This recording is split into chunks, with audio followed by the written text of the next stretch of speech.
So hello guys, in this video ay ituturo ko sa inyo kung paano nga ba magbayad or bayaran yung mga bills natin sa ating Maybank credit cards using GCash. So first step, ang gagawin muna natin ay pumunta sa Play Store or App Store, no?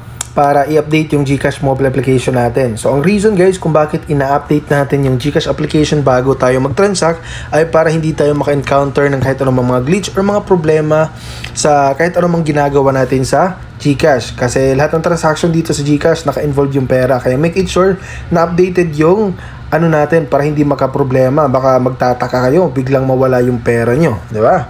So, malalaman din natin na naging updated na yung GCash natin kapag open na yung nakikita natin gaya na to. So, pindutin lang natin tong open para ma-redirect tayo dito sa GCash wallet natin. At pagkatapos nyan guys, piliin lang natin tong bills katabi ng transfer.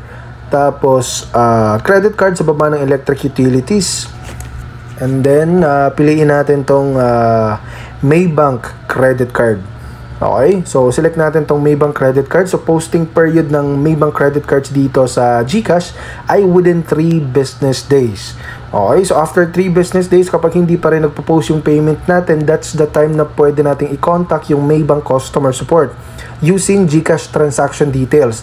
With mamaya malalaman nyo kung paano makukuha yung details na yon. So maglagay tayo dito ng 1,000 pesos halimbawa guys na magbabayad tayo dito. Tapos lagay natin yung account number dito sa ating Maybank credit cards. So halimbawa lang to guys, no? Then email. So importante to para ma-receive natin yung transaction details na sinabi ko kanina. Para just in case na hindi ma-post, meron tayong copy, no? Pag nag-report tayo sa customer support ng Maybank. So dito mapapansin rin natin naka-default, nabubulo na tayo, naka-default yung insurance. So uncheck nyo lang yan dahil may karagdagang 9.20 pesos ang ipinapatong doon sa total na babayaran natin. Tapos pindutin lang natin tong next at pili tayo ng payment source. So nag-iisa lang naman yung ano natin, which is GCash wallet. At pa-double check ng account number tsaka yung amount dahil once na nasend na natin to, hindi na natin ito maibabalik pa.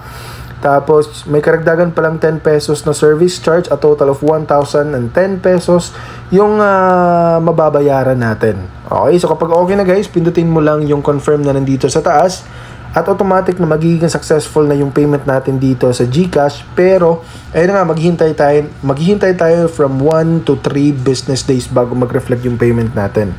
Okay, so I hope na nakatulong tong video na to at kung may mga katanungan kayo, make it sure na mag-comment down below.